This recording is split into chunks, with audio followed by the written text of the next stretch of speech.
Good afternoon, everybody. This is Leandro Tabernera speaking from the training team. I'm about to start a session on the inter-mission transfer of stock. It's a refresh session from the GDP trainings that were delivered before the GDP project. So before we move ahead, can anybody confirm that you can hear me properly? And I'm going to share also my screen so that you can confirm using the chat that you can see my screen and also hear to me, okay? All right, so now you should already be seeing my screen. So please, okay, thank you, Adrian. Okay, so as I was mentioning, this session, this WebEx session, it's targeted for the local supply chain coordinator role in the missions. Okay, I can see some familiar names as attendees, so thank you for joining the session. And the idea is to review mainly the steps that you as an LSCC, right, as a local supply chain coordinator, you are going to perform to request, right, the transfer of stock from a different mission or from a different source like strategic deployment stock, the SDS, or from UN reserve. All right. So as okay, Josh, it seems that you cannot hear to me properly. I think the rest of the colleagues confirmed that they were listening to me properly, so it might be a problem from your end. So can anybody confirm that you can still listen to me? Okay. All right. Thank you. Thank you, Andrea. So Josh, please check from your end. So maybe it's a problem in the connectivity or the audio settings. Okay. All right. So this session is also being recorded. So after the WebEx, I will share with you both the presentation and also the recorded WebEx session. Okay. The idea is to review the entire process, focusing on the steps that you will perform as a local supply chain coordinator, and then after the PowerPoint, I will also connect to the training environment to perform the transactions that the LSCC will perform in the process. Okay, and the idea also is that after the session, I will also share with you the training credentials so that you can do the process by yourself in the training environment. Okay. So let's move ahead and feel free to post any comment or question using the chat, and I will try to read them and try to answer during the session. Okay, so let's continue. All right, so this is not the first WebEx session we are having on the transfer of stock, so we need to understand that there are different types of stock transfers. Okay, so the first one we can mention is the bin-to-bin, and it's only an internal process within the warehouse, and we are not going to cover this part, this process to transfer stock between different bins in the same warehouse. Okay. The second type of stock transfers, and this was the process that we covered during the WebEx sessions that we delivered 2 weeks ago.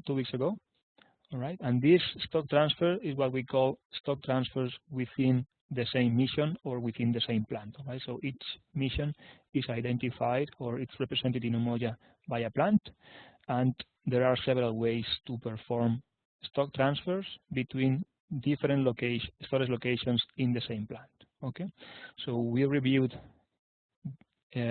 in the former WebEx sessions the one-step stock transfer, the two steps stock transfer. Okay. Also, there is a way to use specific STOs, right? To use the internal STO to perform a stock transfer within the mission. And there are also some exceptional processes to transfer stock between different technical units, right? Between storage locations that are linked to different fund and fund center. All right, and so this was the purpose of the sessions delivered 2 weeks ago, and today we are going to focus on the stock transfer process between different missions, right? And we are going to comment also the different types of STOs, right? The non-budget relevant STOs, the budget relevant STOs, the process to get stock from SDS, from the strategic deployment of stock in Brindisi, and also the process to get items from UN reserve stock. Okay, so in today's session we are going to cover mainly the point number 3. Okay, all right. So here in this slide you have a similar distribution of processes. Just for your information, bin to bin, it's affecting mainly warehouse roles, warehouse senior user and warehouse user. In the one-step intra-mission transfer, we are involving inventory senior users and inventory users, right? And also the warehouse people to perform picking and put away. In the two steps process, similarly, we involve inventory users and then warehouse roles. And then in the case of using STO to move stock between different storage locations within the same mission, we are involving the LSCC, or okay, from each mission, right? We have discovered that missions, in order to transfer stock between different storage locations but always within the same mission, they are mainly using the one step or the two steps intra-mission transfer. This intra-mission STO, it's rarely used by the missions, and because it involves more roles and more steps, so missions are using mainly one step and two steps to perform all types of intra-mission transfer of stock. All right, and then the point of today's session, that is intermission transfer, that is what we are going to review today. It's about the local supply chain coordinator. So it involves the local supply chain coordinator. It also involves a role that is held by a team in Brindisi, that is the global supply chain coordinator, and then some logistics roles like the logistics user, inventory users, receiving users, and the warehouse roles. Okay, so today we are going to see this intermission transfer process and how these roles are involved in that process. Okay, all right. So this was the schedule. Okay, so some sessions on the intra-mission transfer stock were held on the 13th and 15th of February, and this session on intermission that we are having it the 1st of March, it is a repetition of the one we had on February 27th. Okay, and as we were saying before, you will have also from our end a set of exercises and training credentials so that you can repeat in a training environment the demo we are going to perform when we finish the presentation. Okay, so let's start by reviewing the intermission transfer process. So as an overview, the intermission transfer process is initiated by a stock transport request, or what we also call in the system the STR document. Okay, this STR document, as we will see afterwards, it's mainly created by the requesting mission. Okay, and in particular by the local supply chain coordinator of each mission. Okay, once this STR document is created and approved, it will go to Brindisi, right? So Brindisi will be the ones deciding where the items can be found, right? And so in order to cover the needs from the requesting mission. So Brindisi, the global supply chain coordinator role in Brindisi, will check for stock availability of those items in other missions, or for example in SDS stock, and they will create a document that is called the stock transport order, or similarly the STO. Okay, and this process is mainly executed by the global supply chain coordinator in Brindisi.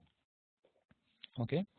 So once we have the STR and the STO, right, the request and the order, in the order, the basic information will be the source, okay, from where we are going to get the items. The logistics process will continue, all right, will follow. And this is what we call the outbound process, performed by the source mission to issue out or to prepare the stock that has to be sent, right, and to issue out from their source stock. When the outbound process is completed, in case we are transferring a fixed asset, right, in case we are transferring materials that are above the IPSAS thresholds to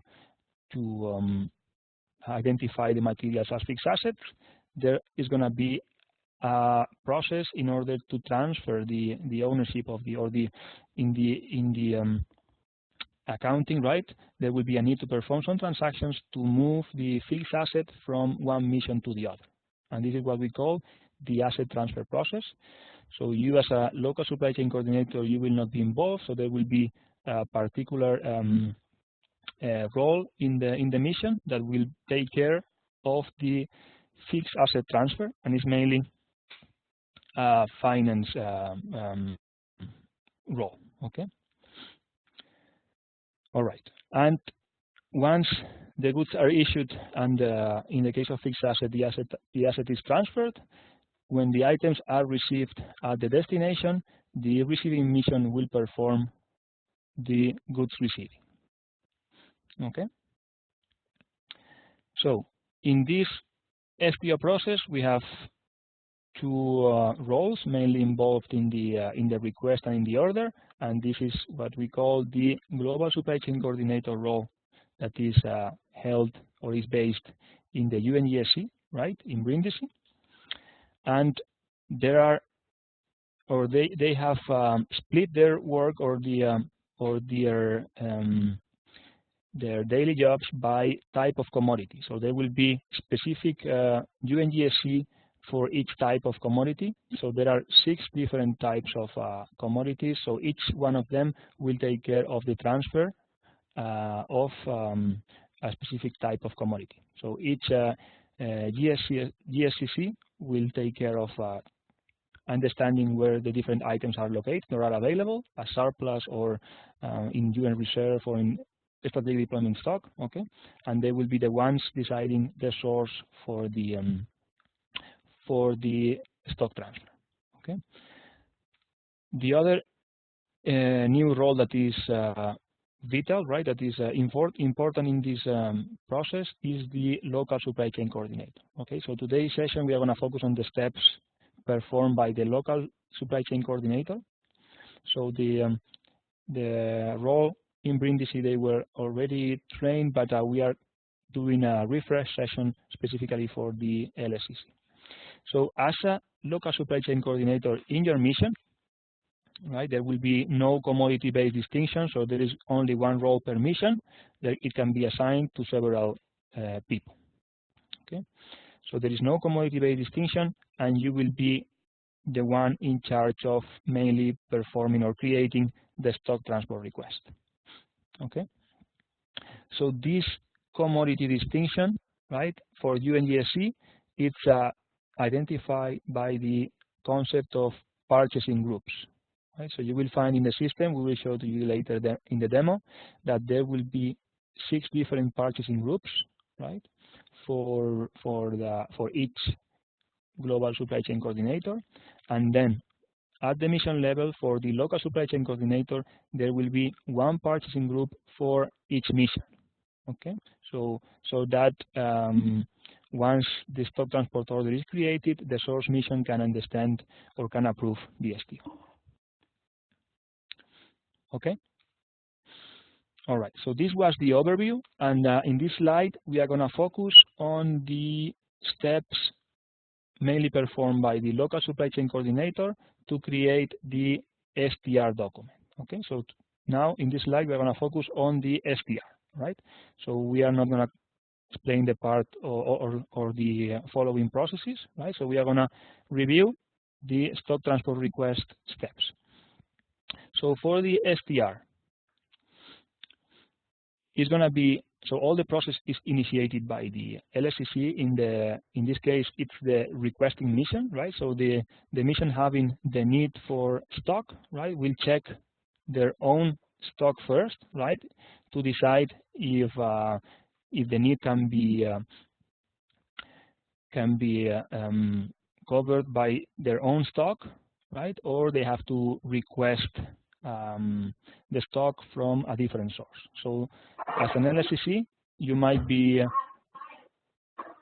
sorry, so please feel free to ask any question or comment through the using the chat, and try to mute your microphone because we are quite a few, and I think the chat is going to be a more convenient channel, okay, for questions and comments. So the LSCC should start by checking their own stock before initiating the stock transport request process.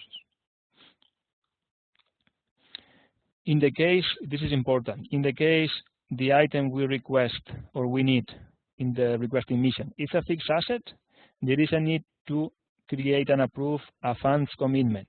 Right? So this funds commitment, there's a specific funds commitment for that. It's the funds commitment 59. Is to be created by the FM user in funds management module and approved by the certifying officer. So this funds commitment is required in order to secure the funds to pay for that item. Okay, in case we, as a requesting mission, we need to pay for the fixed asset. Okay.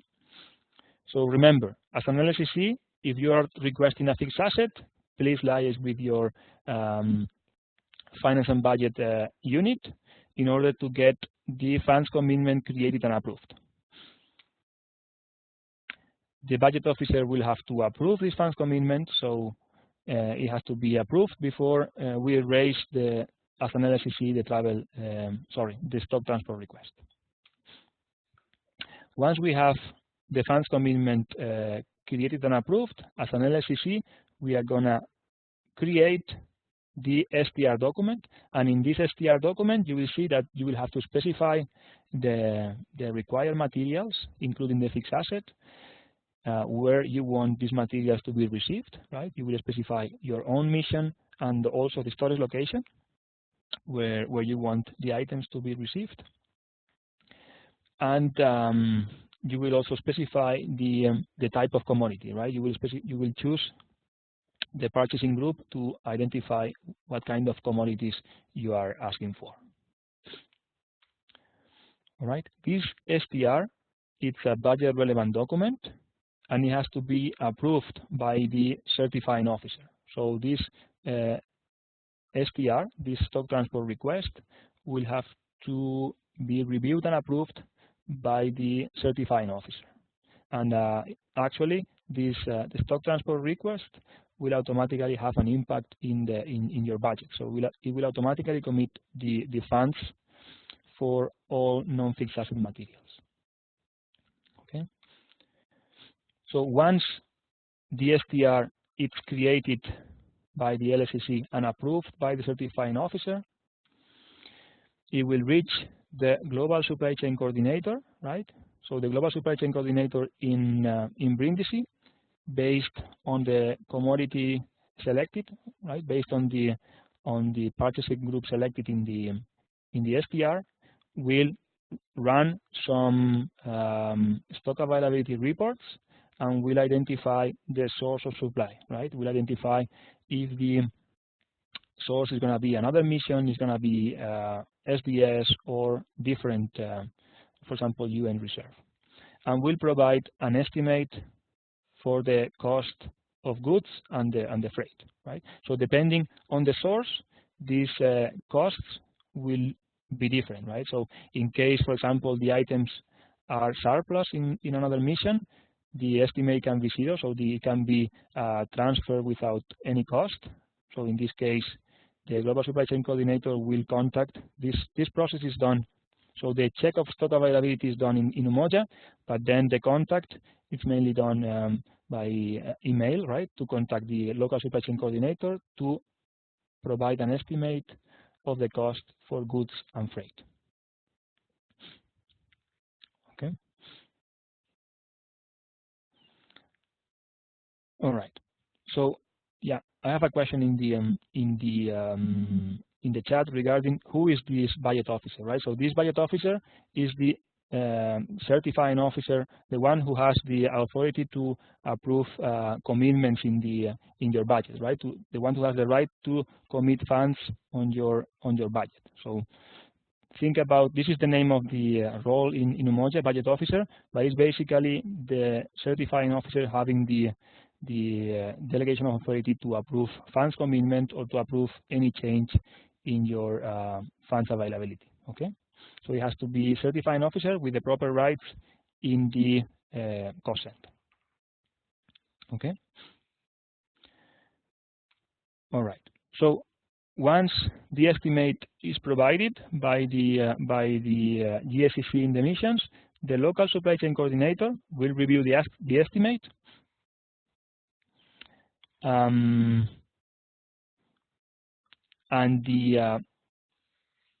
in case there are changes, right? And basically, in the case that the estimate provided is higher than the one you included in the STR will have to be amended, right?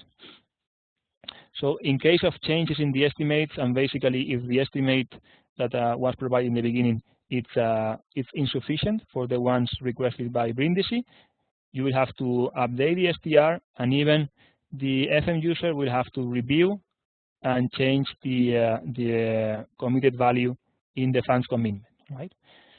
If the fixed asset, right, is coming, for example, at no cost for the mission, at this stage, so after Global Supply Chain Coordinator identifies the source mission and it identifies that the items are coming with no cost, at this stage the FM user will amend the funds commitment and will mark it as complete, right, to release the funds. Okay, so it's important, and we have normally some questions about, but what if as an LSCC, as the requesting mission, you already know that the fixed asset is going to come at no cost, all right? Because basically, when you create as an LSCC the stock transport request, you still don't know, right? From the system point of view, you still don't know if the items are going to come with no cost or with cost. So that's why from even the official steps and processes, even in the job aids, we are always requesting the LSCC to have the funds commitment, right, approved, and then if the items come at no cost, the budget will be released, right? The FM user will mark the funds commitment as complete, and then the budget will be released. Okay. So this estimate for goods and freight will be provided by GSCC, and then the LSCC, depending on the estimate, will have to update the STR document, or will have to check with the FM user to amend the funds commitment, or to mark it as complete if the items come at no cost. And in case of change in value, and basically if the value that has been changed is higher, right, the budget officer, right, the certifying officer will have to reapprove the STR or the funds commitment. So if as an LSCC we change the STR, we change the estimates with a higher value, or the FM user change the fund commitment as with a higher value, the budget officer will have to reapprove the additional charges for the funds commitment or for the STR. Okay. So at this stage, we have only created the STR, right? As an LSCC, we have created the STR. The Global Supply Chain Coordinator has provided estimates for goods, for the goods and for the freight.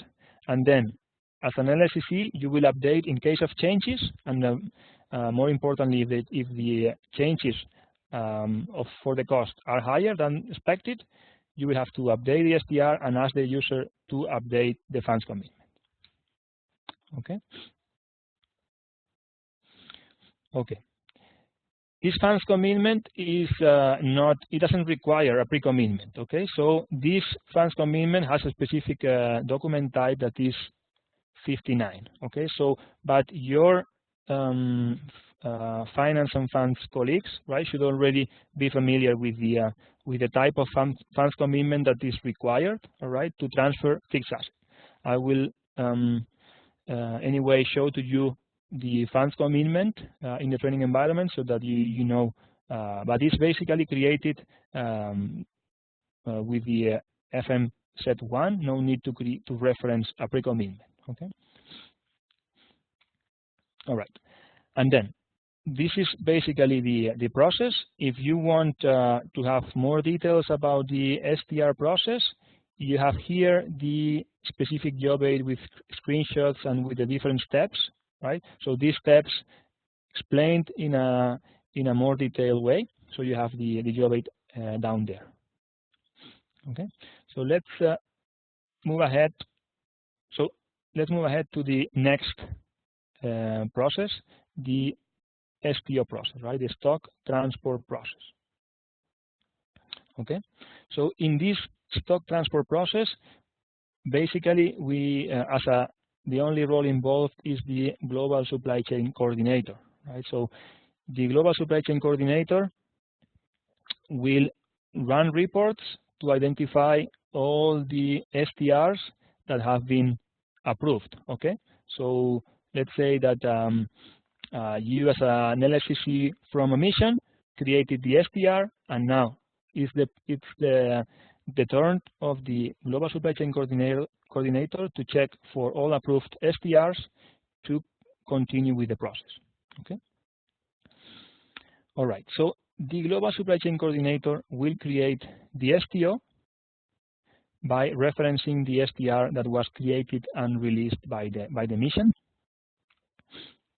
And at this stage is when the global supply chain coordinator will specify in the STO document, right, the supplying plant and the issuing storage location. So in the STR, as an LSCC, you don't have to specify the source. You don't have to specify the supplying plant. In the STR, you only need to indicate the requesting mission and the requested materials.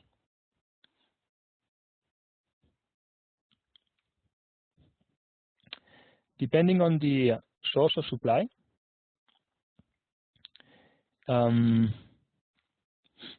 okay, depending on the source of supply, the STO will, or the global supply chain coordinator will create different type of STO documents. Okay, if in the case of transfer from mission to mission, right,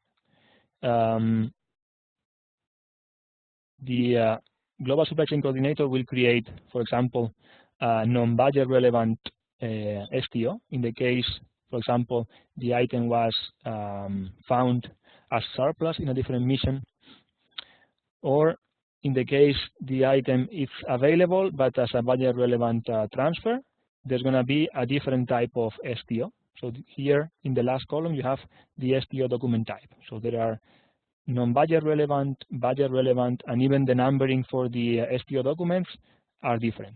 Ones have they have a different coding, like the different type of, for example, purchase orders. Okay. If the items are going to be taken from SDS stock, there is a specific STO for SDS stock, that is the set SDS STO document, having a different naming, having a different number coding. And in case of UN reserve as source, is going to be always non-budget relevant, and the global supply chain coordinator will use again the set NBD, the non-budget relevant STO type. Okay, so here you have the different type of STOs. All right, so basically, you as an LSCC, you will raise the STR, and then from BRINDC, they will run reports. I suppose that in a daily basis, right? Because it's their role to run the reports. I don't have the information about how frequently they run the reports. So here we will have to ask UNGSC, all right, to check how frequently they run the reports and how frequently they try to create the stock transport orders. Okay. All right. So we continue with the STO process. In the case we are talking about transferring from another mission or from UN reserve, right?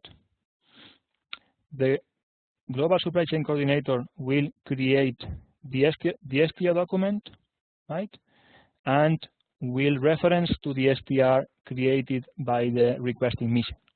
And this is important, and it assigns the STO to the mission that will be the source, right?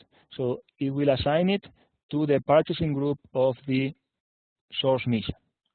Why the Global Supply Chain Coordinator has to select the purchasing group of the source mission? Because this STO document will have to be released or will have to be reviewed and approved by the local supply chain coordinator of the source mission, right? So the STR is created by the LSCC of the requesting mission, but the STO has to be reviewed and approved by the local supply chain coordinator of the source mission, right? And the local supply chain coordinator of the source mission can then add comments or change some of the data. Okay. This STO document has to be reviewed again by the GSCC to finally have the STO document released so that the outbound process can be initiated. Okay. So this is the process for transfer of stock from another mission or from UN reserve. In case we are getting the items from SDS stock, here we will not have the local supply chain coordinator of the source mission involved, so only Brindis is going to be involved. So the global supply chain coordinator will create the STO document, and then it will have to be released by the GSCC, and then there's a different role, the SDS chief, that will complete the release or will complete the approval of the STO document. Okay, but as an LSCC, keep in mind that if you are the source mission, you will need to review and you will have to perform an action in the STO document in order to be able to continue with the outbound process. So you have one set of steps when you are the requesting mission, and basically when you are the source mission, you will need to review and approve the STO document that is created by GSCC. Okay, so let's move ahead. So here at the bottom of the slide, you have the job aid for the STO process. So you can always reference to that job aid. Let's continue with the outbound process. So as an LSCC, you are not very involved in this outbound process from the system point of view, but it's important that you understand that after the STO is approved, there are some additional steps requiring the system to issue the items out from the source mission. Okay. So the outbound process, here we will have the roles.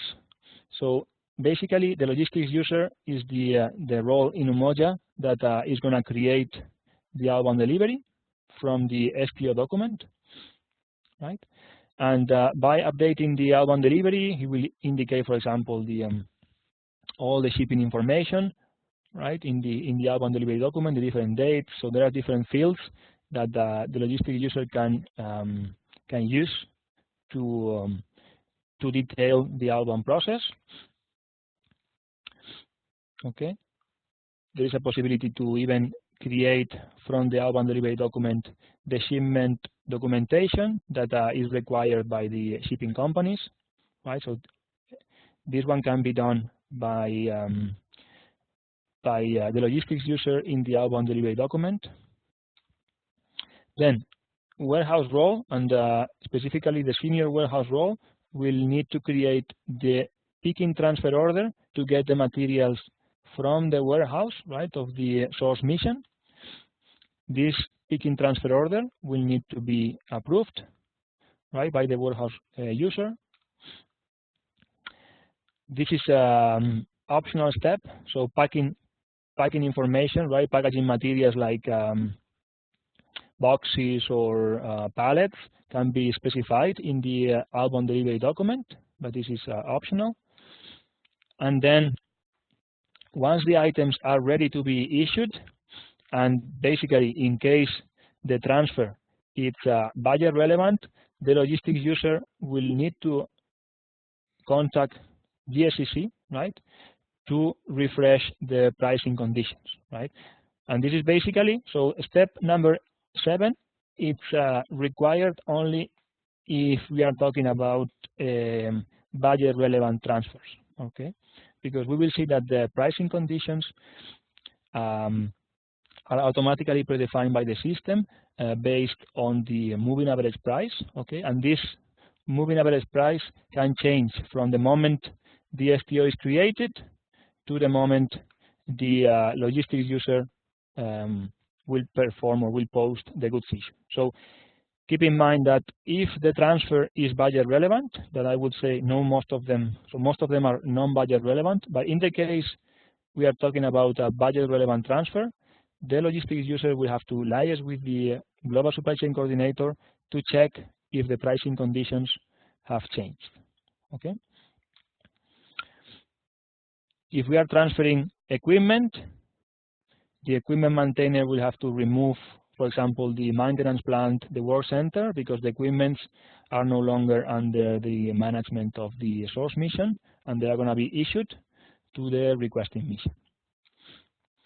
And finally, the logistics user will post the goods issue document. So after the goods issue is posted, the stock will be no longer available in the requesting mission and will appear as in transit.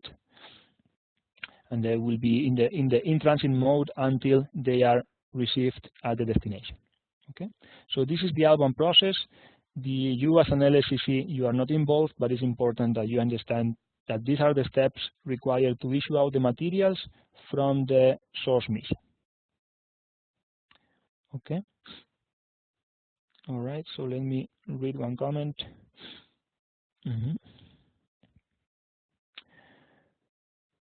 Okay. All right. So basically, okay. So regarding so we've seen that most of the intermission transfers are non-budget relevant. Why? Because even if it's if you transfer it as budget relevant, right? You as a mission, you are not. One of your services is not to provide stock to other missions. So even if you have the STO as budget relevant, once you get your budget back, or once you have your budget back, you will not be able to spend it. So it will always come as a non-spendable budget.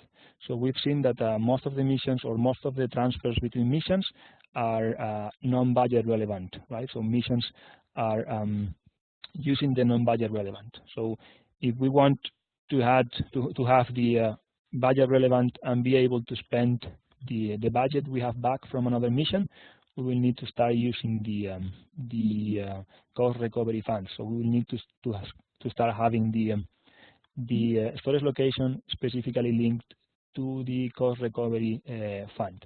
So as of today, the only mission that is providing budget relevant with cost recovery transfers, it's Brindisi with the SBS stock, and they have specifically fund, right? They have specific storage locations to hold the inventory that they issue out to other missions, so that they get back the budget and they can spend it to replenish their SDS stock. Okay, but most of the between missions transfers are done with the non-budget relevant STO.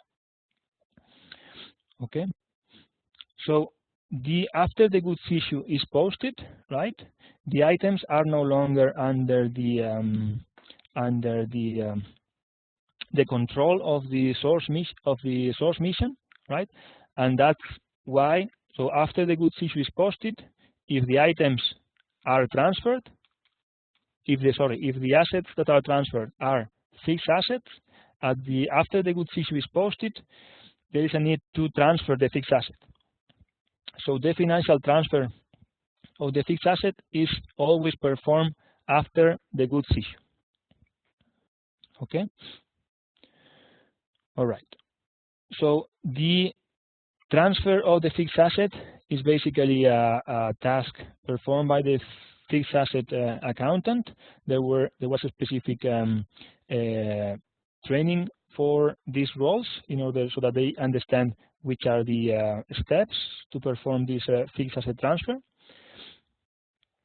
So it's applicable always, no matter if the transfer is budget relevant or non-budget relevant. So the fixed asset transfer has to be always performed, right, by the fixed asset accountant. Okay. So in the budget relevant transfer, the amount indicated in the funds commitment will be consumed so that the requesting mission will actually pay for the transfer after the fixed asset transfer is posted. Okay, and there are some reports to help the fixed asset accountant to perform this fixed asset transfer. All right, but you should know that after the goods issue, if we are transferring fixed asset, there are additional steps to be done basically by your finance and budget unit in order to transfer the fixed asset. Okay. All right. Okay. So, right, you have here down at the bottom of the slide the job aid for fixed asset transfers. All right. This is basically for the finance colleagues. Okay, so remember, because I have some questions in the chat, this process of the fixed asset transfer, it's required no matter if the STO is budget relevant or not. So if the STO or if the items transferred include a fixed asset, you will have to contact your, they have reports to check for pending fixed asset transfers, but you have to make sure that the fixed assets are transferred, the ownership is transferred from the source mission to the requesting mission. Okay? And finally, the last step would be to receive the items at the destination. So once the items are received at destination, the inventory or the receiving user will post the good receipt, right? And they will use the outbound delivery document to post this good receipt. So there is no inbound delivery. So good receipt is posted from using the outbound delivery document generated in the outbound process. Okay. And then senior warehouse user will create transfer order for put away, and the warehouse user will print and confirm the transfer order for put away. And lastly, the equipment maintainer will update the equipment received in case we are talking about equipment, so that, for example, the work center or the maintenance plant is changed accordingly. Okay. Or even the authorization group is changed depending on the owner of the equipment. Okay. All right. So that's it. Regarding before we do the demo, so let's talk a little bit, even if it's not the purpose of this session. Let's talk about some integration with the SPRs and accounting and budget, right? And the concept of pricing conditions. So pricing conditions are basically in the STO document to define or to specify the value of the goods, right, that are being transferred. So in the pricing conditions, in the STO, you will find the value of the goods. So in case it's a non-budget relevant, the value of the goods in the transfer will be 0. And in case of other budget relevant documents like SDS, there will be some pricing conditions, like, for example, replenishment cost or cost of the freight, that will depend on the type of STO. Okay. So the pricing conditions will depend on the type of STO, right? And also depending on the type of budget of the missions, right? So if we are talking about budget relevant transfer within volume or cross volume, right? Between a peacekeeping mission and a special political mission, or vice versa. Okay. The user basically is done by the global supply chain coordinator, and they will have to manually maintain the relevant pricing conditions depending on the STO. So, for example, in the SDS, they will need to indicate the replenishment price. Okay, but this is basically done by the global supply chain coordinator.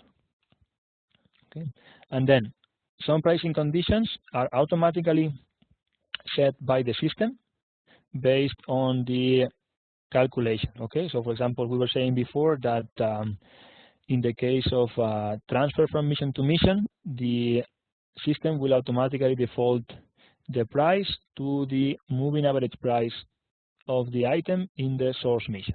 Okay, and this is the pricing condition, right? P101 is the one that is automatically populated in the STO and reflects the moving average price, the MAP, in the source plant, in the sending plant. Okay,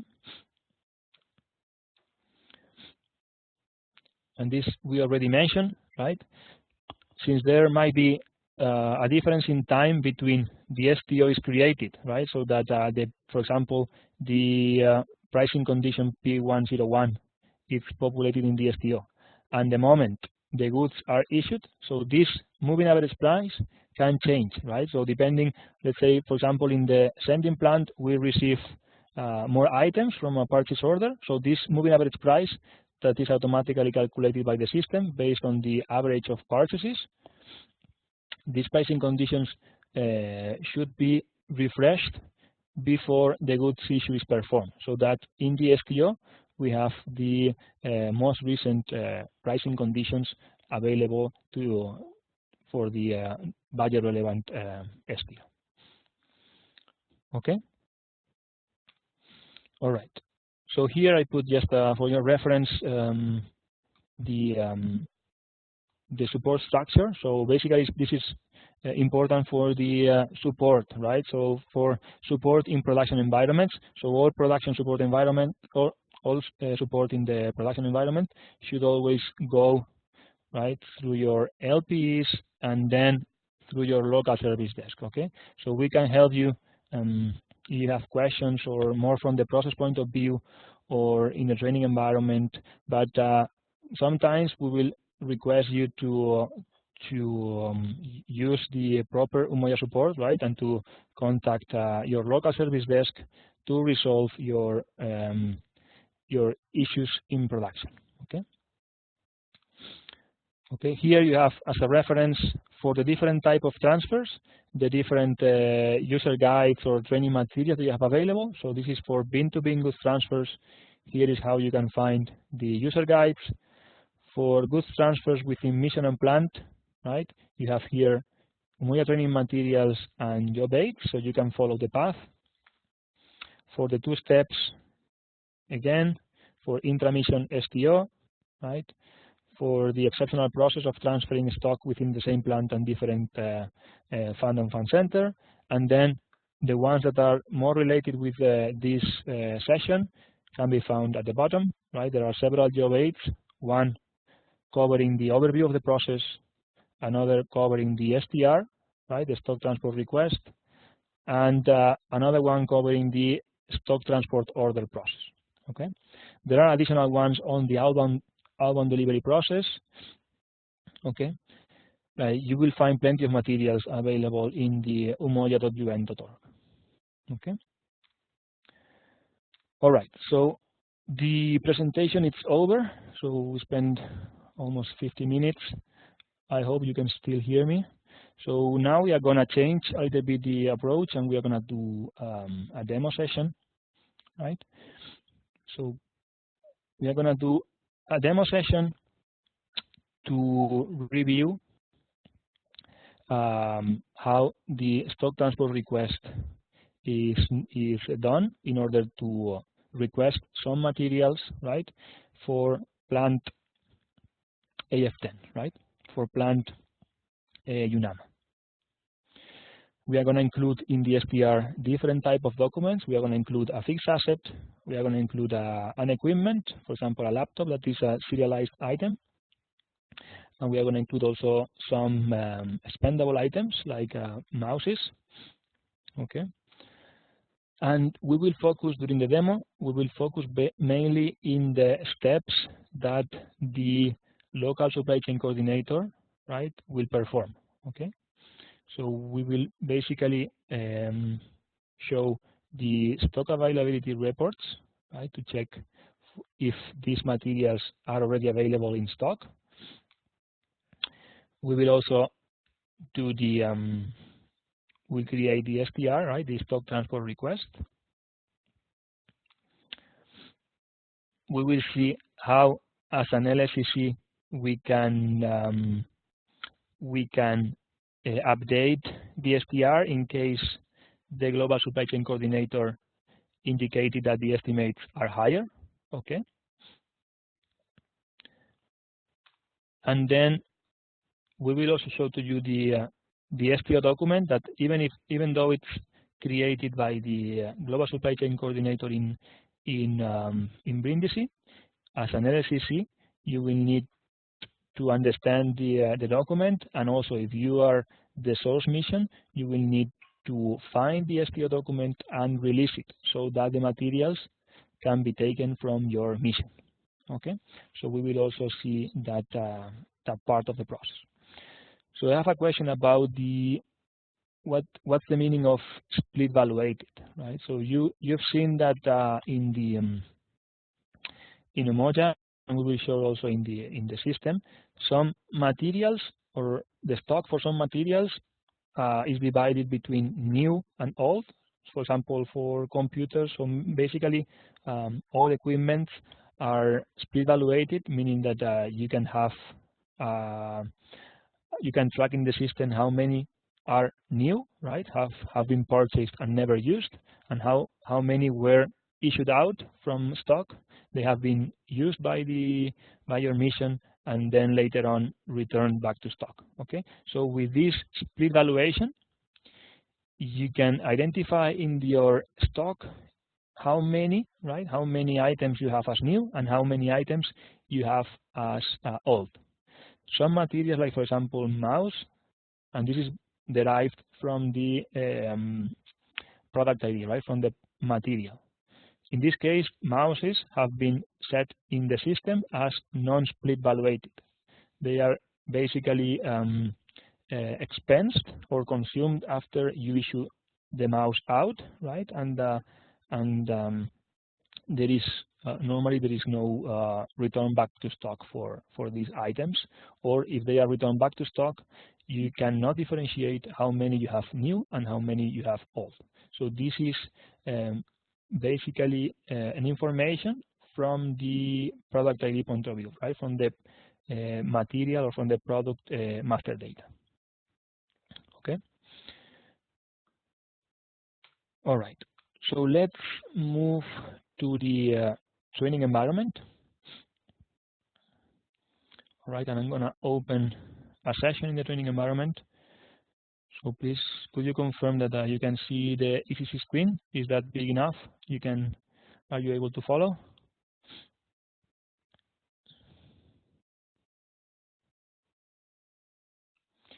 Okay, thank you, Andrea. All right, so I'm going to log in as a local supply chain coordinator. Okay, so I'm going to use an account of the local supply chain coordinator role. Okay, and let me close this one. Discard.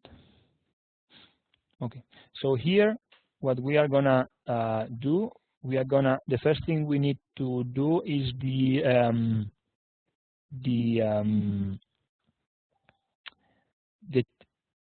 stock availability, right? So we need to make sure that we have stock available in the in our inventory. Okay, so as an LSCC, we are going to see if we have these materials available or not. We have generators, computers, mouse, and we are going to play the role of an LSCC in UNAMA. Okay, so we can use different type of key codes. For example, we can use MMB. So with this key code, we will be able to check only one material at a time. All right. For example, if we use we indicate a product ID that we can have it. We can take it from the presentation, or we can even use the match code. But you should already know which are the products you need. Okay. You can filter by material description, right? So, for example, in this case, if we want to request for computers, laptops, so we could put here, for example, laptop, right? Laptop, and you can search by material description. Okay. So with this material description, okay, the system will retrieve the different product IDs for laptops. Okay. So in our case, I think we were about to use the one ending with 5105, right? 5105. So we can select this one, right? And indicate our plant. So in our case, we are going to select AF10, that it corresponds to UNAMA. Okay. So we are going to see how many computers we have available in any storage location of UNAMA, right, on the different regions.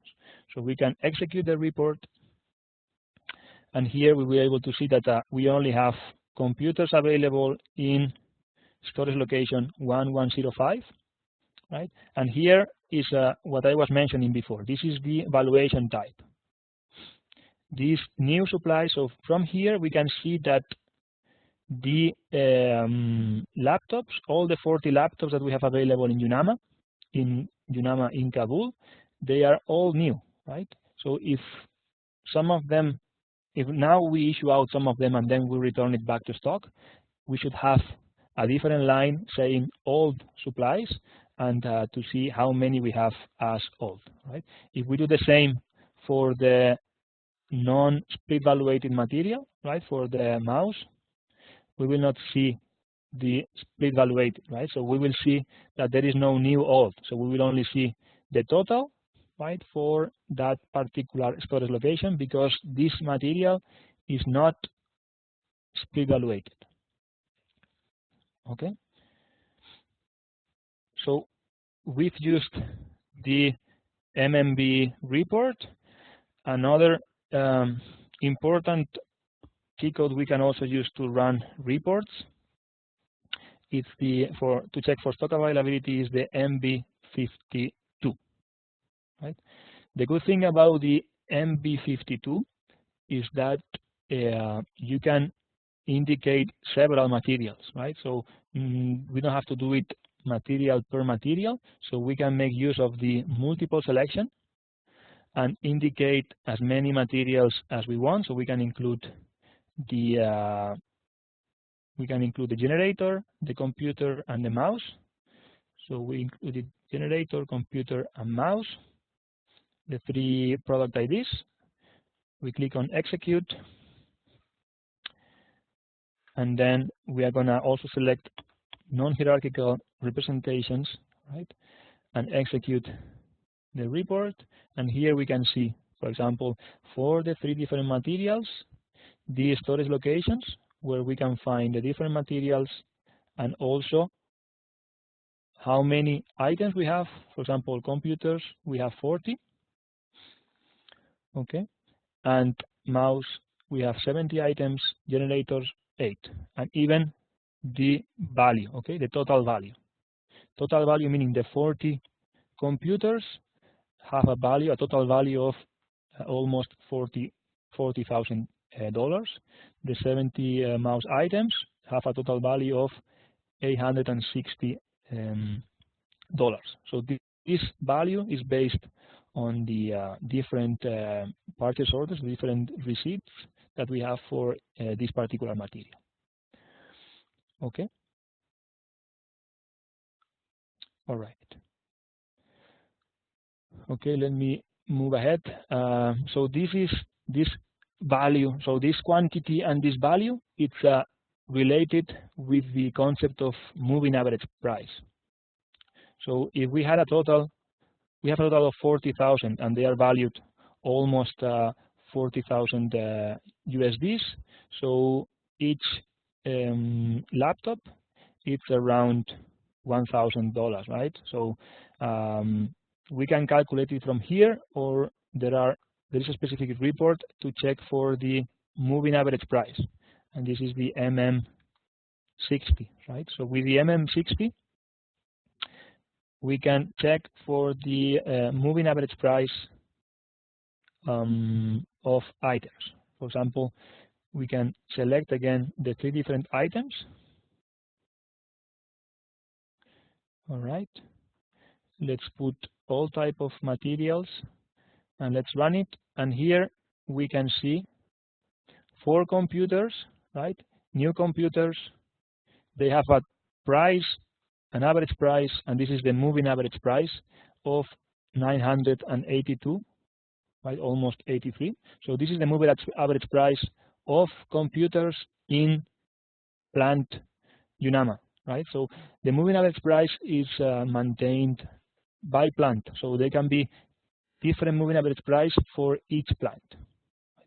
And all supplies have always 0 as a moving average price. So all items that are returned to stock have a value of 0. Okay. This is, here we can see that the moving average price for mouses, it's a little bit more than $12. And and for the fixed asset, right, for the item starting with 21, you know that you should know by now that all fixed asset materials start with 21. So every time you see a product ID that starts with 21, you should already understand that this is a fixed asset material, right?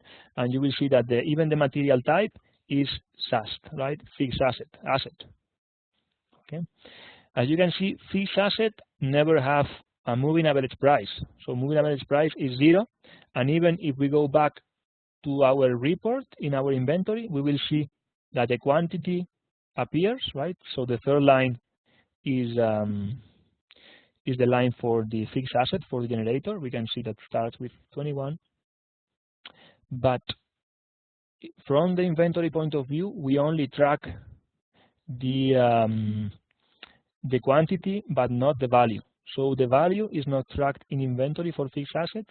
It's tracked in the fixed asset master record, because fixed assets are depreciated and they have a specific depreciation schema, right? That's why every year or every month the fixed assets are depreciated based on IPSAS policy. But that's why we cannot find the value here, and that's also the reason why we need to create a funds commitment specifically for fixed assets. So for any other type of material, the STR will automatically commit the funds based on the stock value. But for fixed asset, as we don't have in inventory the value, the moving average price, we will need to create a a funds commitment, or we will need to liaise with the FM user to raise and approve a funds commitment. Okay. So we completed the check of the stock availability. Before we can create the STR, we need to make sure, as we are moving or we are transferring or requesting a fixed asset, we need to make sure that the funds commitment is created and approved, right? So we will liaise with the FM user, and in this case, as this is a session on the for the LSCC, I already created the funds commitment, so I'm gonna show it to you with the FM set 3. The FM user will create the funds commitment with FM set 1, and I already created the funds commitment, so with ending with 42, and you can see that the document type is a specific document type for this fund commitment, is the STO transfer, asset transfer. Okay, so this is the type of funds commitment that has to be raised and has to be approved. Okay, all right. So the FM user will indicate the total value. In our case, we are gonna request two different. We are gonna request two generators, and so there is some analysis needed to see how much a generator is costed, or to provide an estimate, and this can be done by the fixed asset user to see how many fixed assets. In our case, we can see all values for fixed assets, and or to provide an estimate of the fair market value for this type of materials. Okay. So now that we have confirmed that we have the STO number, we are gonna raise the STR. Okay. So the STR is created by the local supply chain coordinator with P code ME21. Sorry, with ME51N, ME51N, and you will see that it's create purchase requisition. So it's similar to a shopping cart. We will need to select the type of shopping cart. So in our case, it's an STR, stock transport request. Okay, and here in the item overview, we will need to indicate the three different items. So we have to indicate the three different materials. So we can indicate, let me copy the three of them. All right, let me copy from here. Okay, we can also copy the second one. All right, and the third one. Okay, and we will indicate the quantity, how many items we need for each product ID. So it's 2, 10, and 20. 2 fixed assets, 10 laptops, and 20 mouse items. What else we need to indicate? We need to indicate the plant. So the plant is going to be the source. Okay, so the source. Sorry about that. It's not the source. It's the requesting mission. Okay, so in the STR, we never indicate the source, because at this stage we still don't know, or we shouldn't be knowing the source. So here we will indicate where we want the materials to be received. So in our case, we have to indicate Afghanistan, right, as a receiving mission, as requesting mission, and even the storage location. So in our case, we are going to select 1105, right, as destination storage location. You can even select it from the drop-down box, right? So okay, all right. So we can see 1105 engineering in Kabul, right, and the same for the last item. There are still some details to be populated. So if we hit on enter, the system is gonna request or will prompt some errors. So it's asking about the item category. So this is not very user friendly, but in the item category column, we have to select the only available category, that is U, stock transfer, and we have to do it for all the items. So you will always have to indicate the U. Okay, let's hit enter, and the system will drive us. All right, so we need to specify the purchasing group. So what is the purchasing group? Here. Purchasing group in the STR, it represents the commodity type, right? So based on the selection of this purchasing group, the STR will reach one global supply chain coordinator or another one. So let's select. So here we have the different purchasing groups. Let's filter. So all stock transport request purchasing groups start with a T. So we can filter by the T, and we will see that we have one purchasing group for each mission, right? And then we have the TG that are used by Brindisi based on the commodity type, engineering, CITS, medical, supply for HQ, supplies, transport, and UN reserve or SDS. Okay. So in our case, we are going to select as purchasing group number 1. Okay.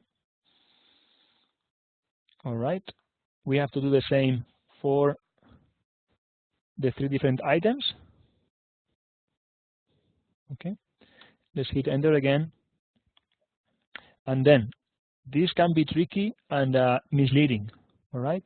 So here you can see that the system is asking to populate the supply and plant, right? So if you display messages, please enter the supply and plant, right? So it's just a warning. Don't indicate the supply and plant, because at the SPR stage you still don't know from where the items are going to be taken. Okay, so it's the role of the global supply chain coordinator to specify supply and plant. Okay. All right. So now the data is completed. We only need to specify one more thing. For the fixed assets, we need to specify in the tracking number. We need to specify the funds commitment that has been raised. Okay, so here we need to specify the 59 funds commitment document. Okay, in the tracking number that is used for that purpose, and then we need to check. So no messages were issued, and now we can save the SPR document. Right? So now we can save it, and in the system we will have the SPR ending with 44. Okay, so this SPR, it's a budget relevant document, as we said, and it has to be approved by the certifying officer, right? By the budget user. You can make use of if you want to check it again, you can use ME53N, right? Put the document. So in our case it's 54, and you can review it, and you will see that in the release strategy, the status is still unreleased, release possible. Okay. So now is the turn of the certifying officer, the budget user, to review the document and certify the funds, certify the SPR. Okay. So now I'm going to connect as a certifying officer. I'm going to use a different user account. All right. So I'm going to use the certifying officer account.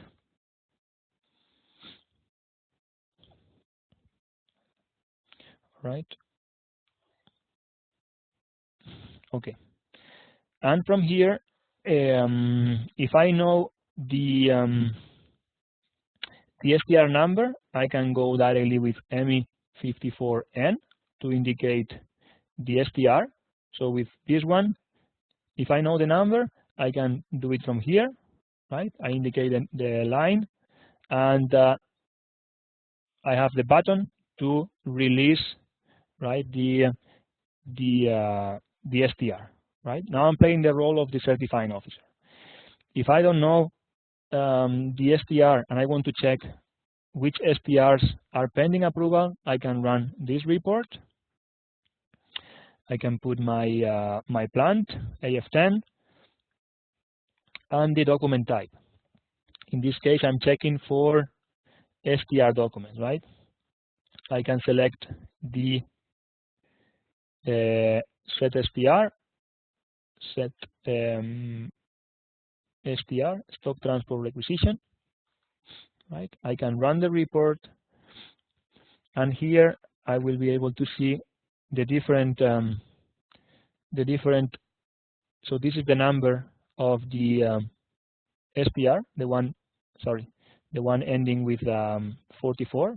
So I have a line for the 3 different materials. I have the line for the generator, for the computer, and for the mouse. Okay. So from here I can open the stock transport requisition. I can check as a certifying officer the total value, right, for the From here, I can even see the total value, right? For the computers, total value is going to be more than almost 10,000. For the generator is 0, all right, because if there is no value in inventory. And for mouses, okay, each of them is $12. We are requesting 20, so it's around 250 USDs. And for the generator, I can check from here that I have the funds commitment, right? So I can see from there the funds commitment number, and I can see if it was released or not. Okay, so let me, as a certifying officer, confirm or release this SPR. I can do it with ME54N.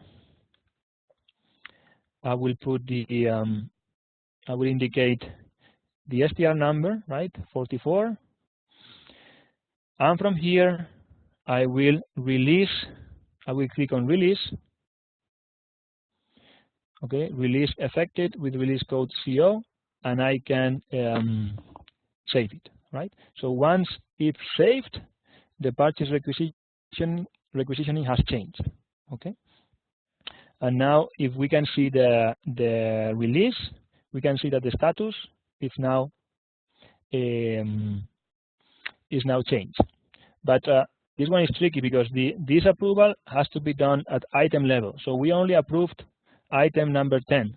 If we scroll down to other items, we will see that the release is still there, right? So, for example, for computers, the release hasn't been performed. So, as a certifying officer, I have to approve the 3 different items. Otherwise, Brindisi will not be able to create the SPO, right? So let me do it again.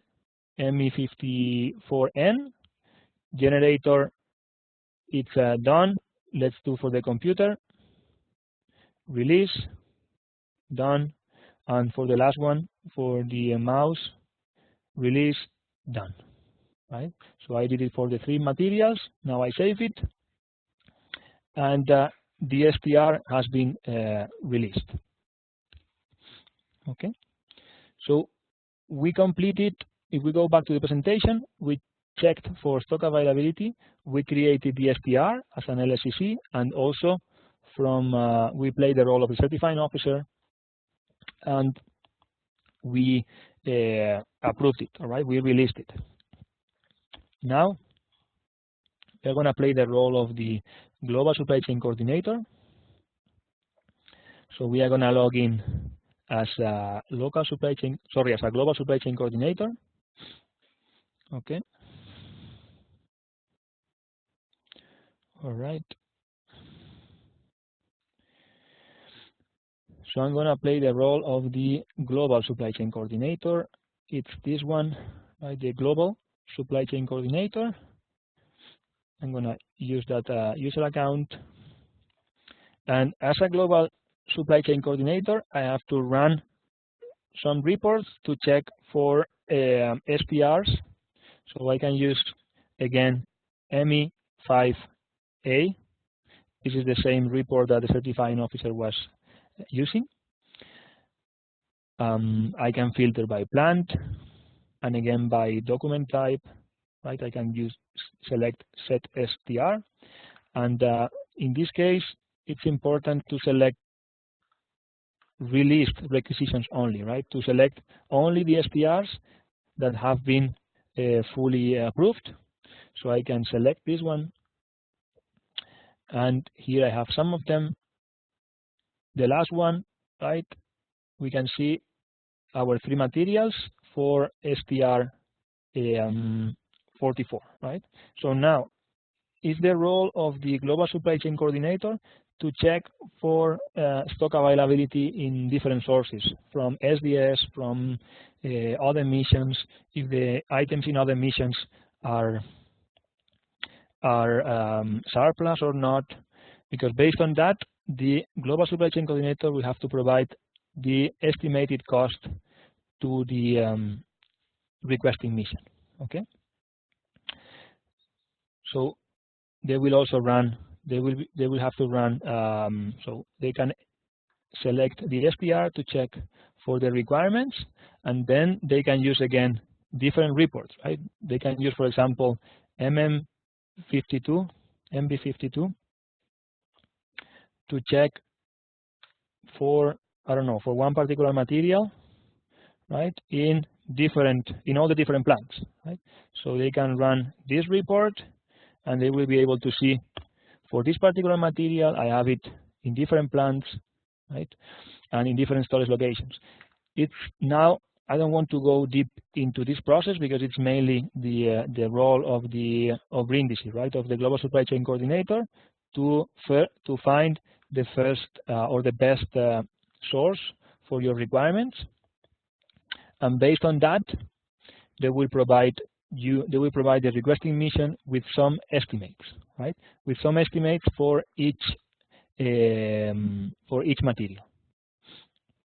So once you have these estimates, we will provide it by email mainly, right? And you as a LSCC, you will have to, if the prices are higher, you will need to modify the estimated price in the STR. So you will have to, for example, go to the ME52N, right? Indicate your STR, and you will need to go to the evaluation and include the estimate. So in this case, it's the generator. But for example, for computers, in case the estimated values are higher, you can change it here. So the default value was the MAP in the source mission, but you can change it and put, okay, the estimated values is going to be 1,200 for each laptop, and the total value will change to 12,000. All right. And here, as a warning, you can see. So if you change the value to a higher one, the release by the certifying officer will be cancelled, and the certifying officer will have to reapprove the SPR. Okay. So this is the concept of changing or reviewing the estimates provided by the Global Supply Chain Coordinator, right? So you can, as a LSCC, you can change the valuation, and if the change, if now we save it, it will have to be reapproved by the certifying officer, so we are not going to change it. If the change is in the fixed asset, you will need to ask the the FN user to change the funds commitment and to include, for example, the additional required costs. Okay. If, for example, the items come at no cost, the FN user will be able to mark the funds commitment as complete in order to release this 40,000 funds commitment. Okay. So now these 40,000 are committed in their budget, and also the total for the STR. Okay. So if we go to the funds availability, we will see that both the funds commitment and also the STR have a real commitment of funds in your budget. Okay. All right. So you are very quiet. No comments, questions in the chat. Okay. Can you still confirm that you can hear me? It's a little bit difficult to deliver this WebEx session with no contact. All right. Thank you, Kieran. Thank you, Brian. All right. So let's continue. So as an LSCC, we could, if the estimates were higher, we can change the estimates, and if everything is okay, we will as a Global Supply Chain Coordinator, we will create the STO. So now I have logged in as a Global Supply Chain Coordinator, and I'm going to create the STO. All right. So I can create the STO by using key code ME21N. All right. So this is purchase order, right? So here we are talking about STO documents, and so already the global supply chain coordinator has identified the source, and based on the source, he will need to select the proper STO. So it can be budget relevant STO, it can be a non-budget relevant STO, it can be even an SDS STO. Let me find it. If I'm able to find it, there should be a specific, yeah, here it is. There is a specific STO document for items coming from SDS, because even the approval process is different, right? So let me select, let's say that in this case, the items are provided at no cost, so we can select non-budget relevant STO, right? And the first thing as a global supply chain coordinator we have to specify is the purchasing group. So, and also the supplying plant. So the supplying plant, in our example, we are going to use AMMIS, okay? So we are going to use plant SS10 in order to specify the supplying plant. And in the purchasing group, we need to select the purchasing group of the selected plant, of the requesting plant. So we can do the same. We can filter by the ones starting with T. And I'm going to select the one from AMMIS, it's T90. Okay, so I have selected supplying plant and purchasing group. And here in the items, I don't need to enter again material, quantity.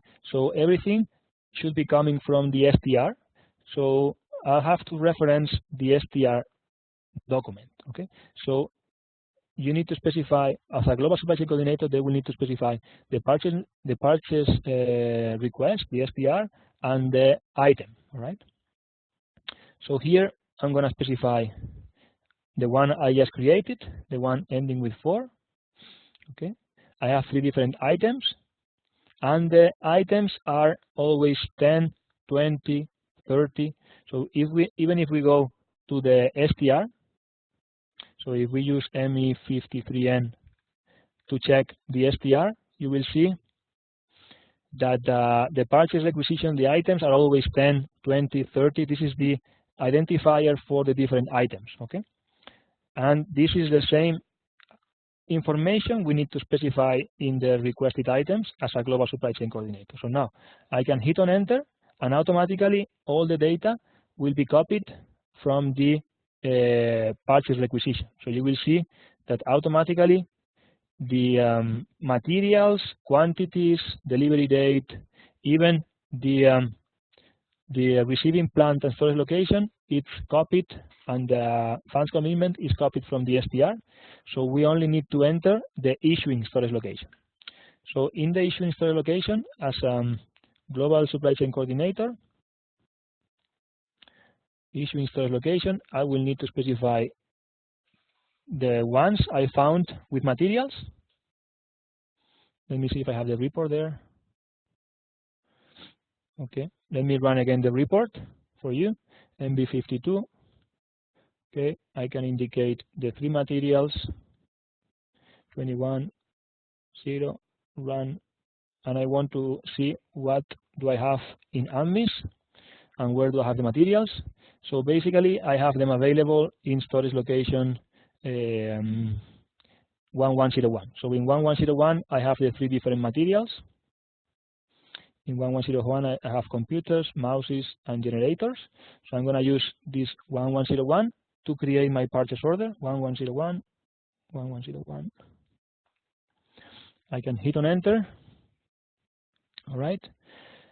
And the data, it's completed. So I only have some warning messages.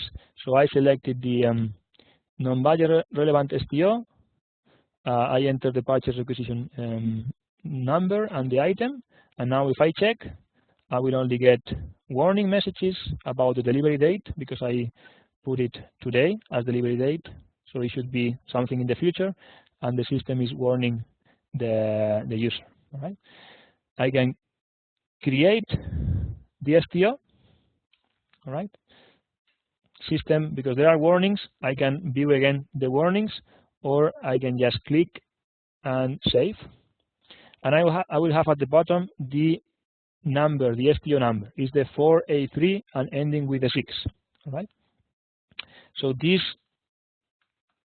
STO number, ME23N, this STO that is displayed here. I'm now displaying the STO. Has to be also released. And if we look at the release tab, we will see that, all right, delivery conditions. I think it's in this header. Additional release strategy. All right. So you will see that for this particular STO, that is a non-budget relevant STO document, it has to be reviewed first by the local supply chain coordinator, right, of the source mission, and then reviewed back again by the global supply chain coordinator.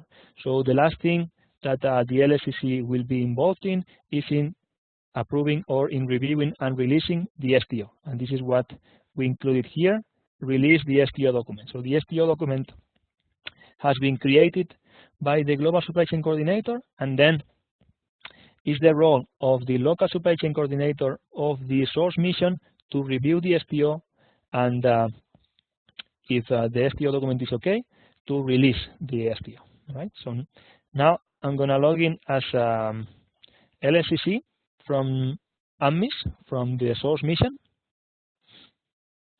All right, and I'm gonna release the STO. Okay, so let me log in. Okay, let me log in as a LSCC. So it should be MSC. All right, MSC1. This one, Umoja 123. And if I know the STO number, I can do it from here, ME29N, and I can select our STO was number 6, right? It was this one. It was number 6. So I should put number 6 here. And you can see here that I have the option to release it, right? So I can, if I know the number, I can do it with ME29N. If I don't know the number, I can use the report ME28,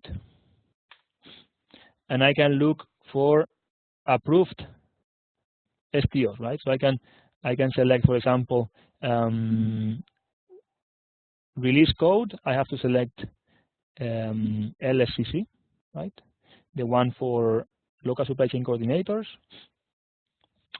And the release group, I could select, sorry, in the purchasing group, I can select AMMIS, right? AMMIS purchasing group.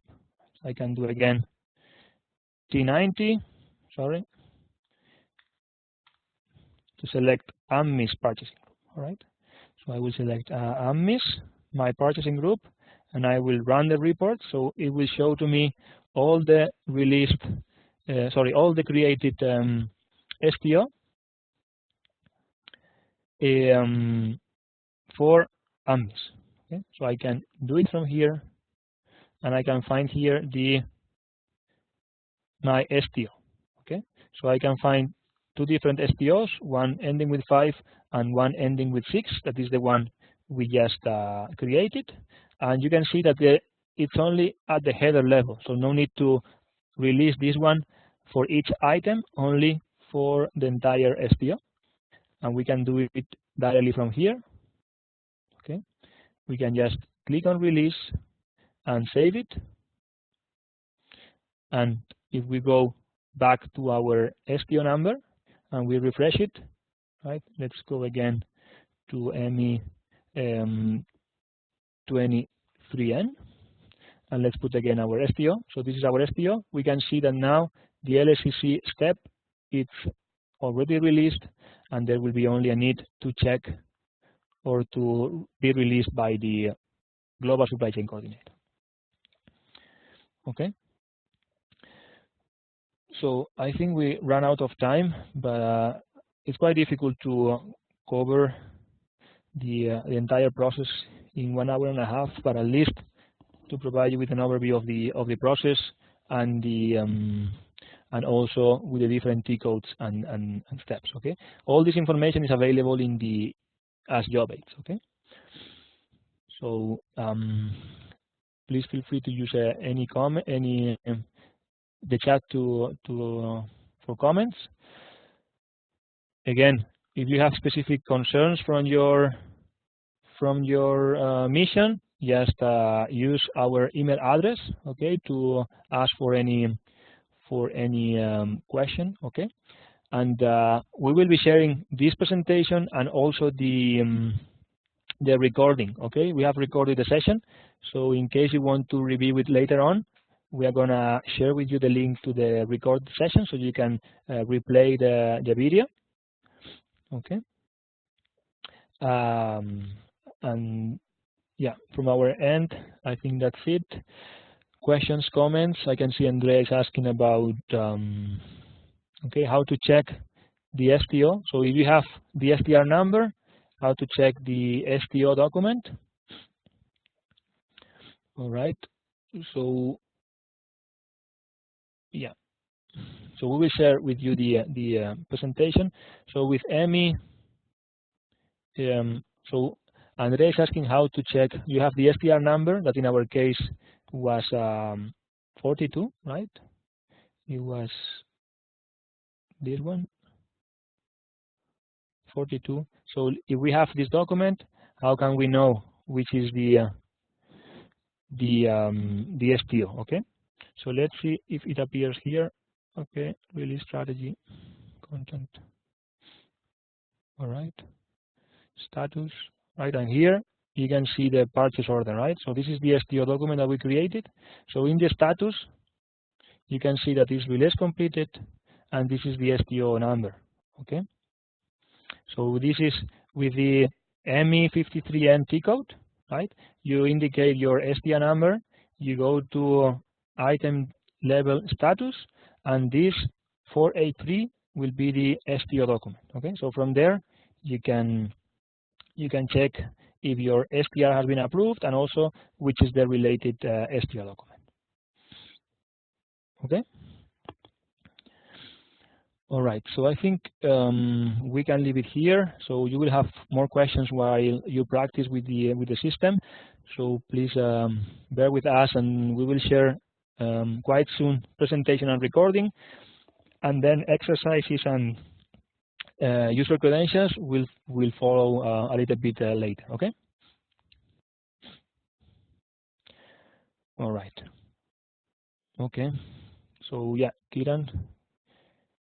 Yeah. So Kiran, we will take that into consideration about who, because we invited all the people in the system appearing as LSCC, but maybe there was some problem with that. Okay. So we apologize, and for sure we will send recording and presentation to everybody that was connected to the WebEx. So we already have your email addresses, and we will share presentation and recording to the people attending the session. So let me close the session by thanking you for participating and for attending, and we'll keep in touch. Okay? Thank you very much.